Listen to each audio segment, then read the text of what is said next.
गाजे पंचम काळमा भव विषे भव्यात्मने तारवा मिथ्या मोह अंधकार हणवा सन्मार्ग संस्थापवा वर्ते छे जयवंत अंत करवा संसारना फंदने वंदो मंगल एज शासनपति श्री त्रिशलानंदने श्री वीरजिनंदने अज्ञान तिमिरान्धानां ज्ञानाञ्जन शलाकया चक्षुरुन्मीलितं येन तस्मै श्री गुरुवे नमः तस्मै श्री गुरुवे नमः। युगादिदेव श्री आदिनाथ प्रभु के चरणों में कोटिशः वंदन। जन से जैन बनाने वाले प्रत्यक्ष प्रकट प्रभावी चारों ही दादा गुरुदेवों के चरणों में कोटिशः वंदन। मम जीवन सर्वस्व परम पूज्य परोपकारी गुरु भगवंत द्वय के ऊर्जा पुरुष से चरणों में आत्मभावेन वंदना। समुपस्थित समादरणीय मणि भगवान, उपस्थित भव्यात्माओं, जिसके जीवन में गुरु नहीं उसका जीवन शुरू नहीं। यात्रा संदेह से समर्पण की ओर बड़ी ही सुंदर शैली में मधुर कंठ से गुरु तत्व को जानने का हमने आदरणीय मुनिश्री के वक्तव्य के द्वारा जाना। क्या गुरु का महत्व और क्या गुरु की महत्ता। गुरु का महत्व जितना कहे उतना कम है। गुरु एक ऐसा तत्व है जो स्वयं गुरु होकर अपने शिष्य को भी गुरुतर बना दे और गुरु बनाकर तार दे। ऐसे अनंत लब्धि निधान गुरु गौतम के जीवन के कुछ अंश भी हमने सुने, कुछ प्राचीन और कुछ वर्तमान के सुंदर उदाहरणों के द्वारा हमने जाना गुरु के बारे में। अब हम चलते एक भाव यात्रा की ओर जो चालू होती है जिज्ञासा से और अंत होता है संयम से। तो चलिए हम भाव यात्रा करते हैं जिज्ञासा से संयम की ओर। इस भारत भू का एक सुंदर मालवा प्रांत और वहाँ का एक समृद्ध नगर, उस नगर में एक परिवार रहता। परिवार ना ज़्यादा धर्म से जुड़ा था ना ज़्यादा धर्म से विमुख था। समय समय पर आराधनाएं कर लेते और नया नया व्यवसाय उन सावक जी का प्रारंभ हुआ था। मन में उमंग थी, उत्साह था, आगे बढ़ना है। पढ़े लिखे थे। परिवार के नाम पर पत्नी और 2 बच्चे और उनके पेरेंट्स। इसके अलावा परिवार में कोई नहीं, बहुत लंबा चौड़ा परिवार नहीं और जीवन आनंद से चल रहा है। और ऐसा ही कोई चातुर्मास का अवसर आया। उस चातुर्मास काल में जो भी गुरु भगवान थे उनकी दिव्य देशना अनवरत चल रही थी, पर वो परिवार, उस परिवार के सदस्य शायद ज़्यादा जुड़ नहीं पाए थे। श्राविका जी धर्मपरायणा थी। श्राविका जी जाती रहती, प्रवचन श्रवण करती रहती। एक बार कोई संयोग बना और अपने श्रावक जी से कहती है कि आप फैक्ट्री जा ही रहे हो तो क्यों ना आज मुझे प्रवचन स्थल पर छोड़कर आप आगे बढ़ जाना। और वह श्रावक जी अपने श्राविका जी को लेकर प्रवचन स्थल पर पहुंचे। श्राविका जी को वहाँ पर छोड़ दिया और जब जाने लगे उनके कानों में कुछ शब्द पड़े, वैराग्य से ओतप्रोत शब्द कानों में पड़े और ऐसा भाव हुआ कि चलो कुछ देर प्रवचन का आनंद ले ले, और उस प्रवचन का आनंद लेकर फिर अपने गंतव्य की ओर आगे बढ़े और वहाँ पर बैठ गए। और उन जो वक्ता थे वहाँ पर, जो गुरु भगवान थे, उनके प्रवचनों में एक लाइन सुनी, सम्यक दर्शन से मुक्ति हो सकती है। ये पंच लाइन उस दिन के प्रवचन की थी। सुनकर भीतर में एक आंदोलन हुआ, उहापोह मची। इस शब्द का अर्थ क्या है, इसके अर्थ तक और इसके मर्म तक पहुंचना है। साथ ही चरित्र विभाग में जम्बू कुमार का वैराग्य का दर्शन वो अपने अमृतवाणी से करा रहे थे, और इतनी सुंदर वाणी, इतनी मधुर वाणी थी कि श्रोता मानो जम्बू कुमार के काल में पहुंच गए हो और मानो साक्षात जम्बू को अपने बीच महसूस कर रहे हो, ऐसा सुंदर वर्णन चल रहा था। उस वैराग्यपूर्ण वाणी को सुनकर ये जो व्यक्ति थे, उनके मन में जिज्ञासा हुई कि मुझे जानना है। आज तक सब कुछ जाना, लेकिन ये शब्द के बारे में कभी जाना नहीं, कभी जिज्ञासा हुई नहीं कि आखिर सम्यक दर्शन होता क्या है। तो उनके पास पहुंच गए और उनसे कहा कि मुझे आपका समय चाहिए, आप जब बुलाएंगे तब मैं आ जाऊंगा। उन्होंने भी नीचे से लेकर ऊपर तक देखा, लगभग 34-35 वर्ष के युवा है और ऐसा प्रश्न पूछ रहे हैं कि मुझे समय चाहिए। उन्हें सहर्ष अनुमति दी कि सुबह फला फला समय पर आ जाना, और वहाँ उस समय पहुँच गए। पर व्यस्तता के कारण, या मानो उनकी परीक्षा ले रहे हो, उन्होंने कहा कि आज तो थोड़ी व्यस्तता है, कल आप समय देख लेना। 2-3 दिन तक वो आते रहे और 2-3 दिन तक उन्हें टाला जाता रहा, लेकिन जिज्ञासा भीतर में तीव्र थी।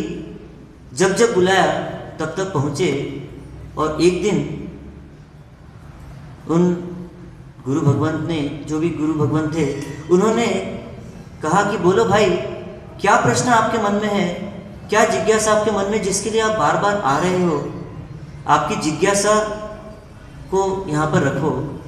तो उन्होंने कहा कि हे गुरु भगवान, आपने प्रवचन के माध्यम से एक शब्द कहा था कि मात्र सम्यक दर्शन से मुक्ति हो सकती है।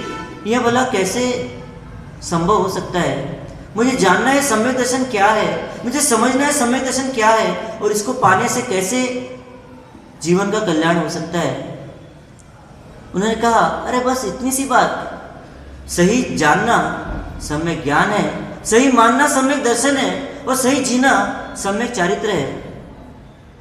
वो व्यक्ति तो उछल गए, मात्र इतना सा करना और मुक्ति हो जाएगी, कितनी बढ़िया बात है। और तुरंत वहां से चले गए और जाकर एक बुक स्टॉल पर पहुंचे, जैन बुक स्टॉल पर, और उस व्यक्ति से कहा कि भाई तुम्हारे यहाँ पे सम्यक दर्शन से रिलेटेड जितनी पुस्तकें हैं सारी पैक करके मुझे दे दो। सारी पुस्तकें पैक कर ली, घर पर लेकर आ गए। पत्नी से कहा, मुझे आज एक खजाना मिल गया है, मुझे वो बात मिल गई जिसके लिए मैं तड़प रहा था। अभी तो मात्र संकेत हुआ है, पर मुझे उसकी जड़ तक जाना है, उसका पूरा आलोडन विलोडन करके मक्खन निकालना, नवनीत निकालना है, और उसके लिए मैंने स्वाध्याय की पुस्तकें लाई है। पत्नी भी अचंभित हो गई कि कभी धर्म में इतना इंटरेस्ट लिया नहीं, और मात्र एक प्रवचन सुन के इनके जीवन में क्या बदलाव आया, क्या परिवर्तन आया। और ये अभी क्या किताबें पढ़ेंगी इतनी सारी, समय तो रहता नहीं है। लेकिन उनका एक ही लक्ष्य और एक ही पक्ष बन गया कि अब अधिक से अधिक समय स्वाध्याय में देना है, व्यापार के क्षेत्र में भी जाना है, लेकिन व्यापार करते हुए भी स्वाध्याय को जारी रखना है। और स्वाध्याय जारी रखा। उन गुरु भगवान के पास भी जाते रहे, सीखते रहे। उन गुरु भगवान ने भी योग्यता देखकर, पहले कोई आता तो क्या सिखाया जाता है उसे, मंदिर विधि सीख लो, प्रतिकोण विधि सीख लो, पर उन गुरु भगवंत ने उन्हें सीधा तत्वार सूत्र सीखने का आदेश दे दिया कि अब तत्वार सूत्र सीखना चालू कर दो। और व्यवस्था हो गई, अध्ययन चालू हो गया। कुछ समय बाद मन में विचारों का आंदोलन चालू हो गया, क्योंकि ज्ञानस्य फलम वीरति, जहाँ ज्ञान आता है उसका परिणाम वीरति होती है।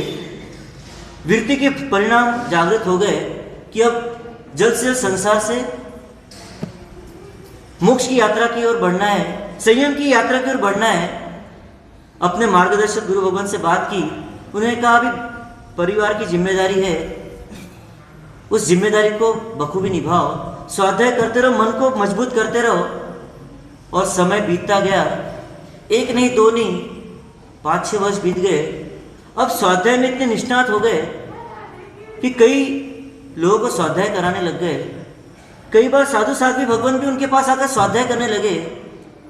इधर व्यापार चल रहा है, इधर स्वाध्याय भी चल रहा है, बच्चे अपने अपनी पढ़ाई में मशगूल है, वो भी कभी कभी अपने पिता के पास आकर स्वाध्याय करते हैं। और ऐसे जीवन की यात्रा चल रही है। 17-18 साल बीते, पुत्र योग्य था और योग्यता के कारण उच्च शिक्षा भी प्राप्त कर ली, और अब इधर उधर जॉब करने के बजाय अपने पिता के व्यवसाय से जुड़ गए। और पिता के व्यवसाय से नहीं जुड़े, पिता के विचारों से भी जुड़ गए, और साथ में स्वाध्याय होने लगा। मन में पुत्र के भी विचार आने लगे कि मुझे भी आगे बढ़ना है, लेकिन मन इतना मजबूत नहीं बन पा रहा था। 2-3 वर्ष हो गए, स्वाध्याय में परिपक्व भी हो गए, और इधर एक अकस्मात घटना घट गई। जो व्यक्ति थे जो स्वाध्याय में रत थे 19 साल 20 साल से, उनके जीवन में एक टर्निंग पॉइंट आया। अचानक हृदयाघात हुआ, हार्ट अटैक आया और सर्जरी करानी पड़ी। उस समय अपने मार्गदर्शक गुरु भगवान से सलाह की कि अब ये कांच का मकान टूटने वाला है, क्या संथारा ले लूं? उन्होंने कहा नहीं, अभी समय, अभी तो आपको शासन की बहुत प्रभावना करनी है। पुत्र के मन को टटोला, और पुत्र के मन को टटोलने पर पता चला कि यह भी तैयार हो चुके हैं। और जब पुत्र की तैयारी देखी तो उन्होंने उनसे कहा कि अब यदि पुत्र शिष्य रूप में मिलता है और पुत्र को सद्गुरु के रूप में पिता मिलते हैं तो ये मौका छोड़ने जैसा नहीं। पर संघर्ष अभी खत्म नहीं हुए थे। सोचा कोई एक मुहूर्त और पहुंचने वाले थे तो पुत्र को कुत्ते ने काट दिया। मानो संसार अपनी ओर खींचने का प्रयास कर रहा है और वो संसार से छूटने का प्रयास कर रहे हैं। फिर भी उपचार आदि किया, स्वस्थ हुए। फिर वापस अपने मार्गदर्शक गुरु से बात की कि अब क्या करना चाहिए। उन्हें बुलाया कि मेरा चातुर्मास अमुक अमुक स्थान पर है और आप आ जाओ, जैसा भी होगा देख लेंगे। और वे तो अपने पत्नी से बात करके, पत्नी ने भी बरसों तक आंसू बहाए, लेकिन मोह के आंसू उन्हें रोक नहीं पाए। और पत्नी को भी समझा समझा कर उन्हें भी जचा दिया कि संयम जीवन ही सार है, बाकी सब बेकार है। और पत्नी ने भी सहर्ष तिलक लगाकर घर से विदा किया कि आपकी दीक्षा हो जाए, आपका मार्ग प्रशस्त हो, मैं उसमें बाधक नहीं बनूंगी। क्योंकि यदि बात सबको पता चलती तो उन साधक की तो दीक्षा हो जाती, पर पुत्र की दीक्षा नहीं हो पाती, क्योंकि पुत्र योग्य में योग्य। और उनका ननिहाल पक्ष भी वहीं पर था। सबका बंधन था कि इन्हें तो हम नहीं छोड़ेंगे। बात कहीं ना कहीं मालूम पड़ जाती है और सबका प्रेशर था, इसलिए उन्होंने चुपचाप अपने घर से निकले और अपने मार्गदर्शक गुरु के पास पहुंच गए। और वहां पहुंचकर उन्होंने भी चिंतन किया कि कैसे इनकी दीक्षा हो, और चिंतन सारा हुआ और निर्णय हुआ कि बस प्रवचन के बाद आपकी दीक्षा हो जाएगी। और प्रवचन जैसे समाप्त हुआ, संघ के आगेवानों से बातचीत हुई और बातचीत होने पर निर्णय पक्का हो गया कि इन दोनों साधकों को दीक्षित कर दिया जाए। संघ भी राजी है, लेकिन अब प्रश्न उठा कि दीक्षा दे कौन। क्योंकि इस क्लाइमेक्स को अंत करते हुए एक बात बता दूं कि जो मार्गदर्शक गुरु भगवान थे वो कोई पुरुष नहीं, कोई साधु भगवान नहीं, एक साध्वी भगवान थे। और साध्वी दीक्षा कैसे दे? साधु भगवान का अभाव था। लेकिन जहाँ चाह होती है वहाँ राह मिल जाती है। उस नगर में एक सुंदर दादावड़ी थी, और दादावड़ी में दादा गुरुदेव की खड़ी प्रतिमा, उस प्रतिमा के सामने रजोवरण रख दिया गया। और उन साध्वी भगवान के सानिध्य में, उनकी निष्ठा में उन साधकों ने स्वयं वो दीक्षित हो गए। पहले पिताजी ने दीक्षा ली और फिर पुत्र को दीक्षित कर दिया, और दीक्षा लेकर वे अपने संयम के मार्ग पर आगे बढ़ने लगे। और आज उन दोनों वीरों को 21 वर्ष पूर्ण हो गए। ये भाव यात्रा किसकी है? ये भाव यात्रा किसकी है?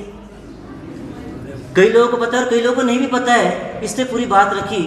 जी हाँ, ये भाव यात्रा और किसी की नहीं, अध्यात्म योगी परम पूज्य गुरु भगवान और युवा मनुष्य परम पूज्य गुरु भगवान के जीवन की ये गाथा है, जीवन की यशो गाथा है। किस प्रकार एक जिज्ञासा उठी और जिज्ञासा से संयम के मार्ग पर प्रस्थित हो गए, और आज 21 वर्ष की संयम पर्याय में निष्कलंक जीवन और उनकी साधना जिन्हें देखी होगी वो जानते होंगे किस प्रकार उनकी साधना अनवरत जारी है।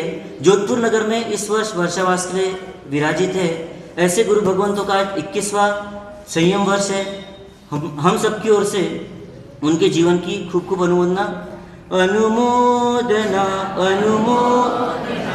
अनुमोदना बारंबार अनुमोदना अनुमोदना अनुमोदना बारंबार। हम भी जीवन में एक लक्ष्य बनाए, कभी न कभी तो शुरुआत करनी होगी। उन महेंद्र कुमार जी ने शुरुआत की थी एक सम्य दर्शन शब्द से, एक प्रवचन सुनने से जीवन में परिवर्तन आ गया। हमारे जीवन में भी कोई परिवर्तन किस क्षण आ जाएगा हमें पता नहीं, इसलिए सत्संग कभी न छोड़े। इनके जीवन से शिक्षा हम ले सकते हैं, उनके जीवन से ये भी शिक्षा ले सकते हैं कि किसी भी चीज़ को जानने की जिज्ञासा जब होती है, जब तक उस जिज्ञासा के अंत तक हम नहीं पहुंचे तब तक उस जिज्ञासा को जागृत रखते हुए, उस जिज्ञासा का समाधान जब तक नहीं मिले तब तक भिड़कर उस जिज्ञासा का समाधान प्राप्त करें और अपने जीवन में आगे बढ़े। यही गुरु भगवान से हम सीख सकते हैं। समय थोड़ा ज़्यादा हो गया, अच्छा मतलब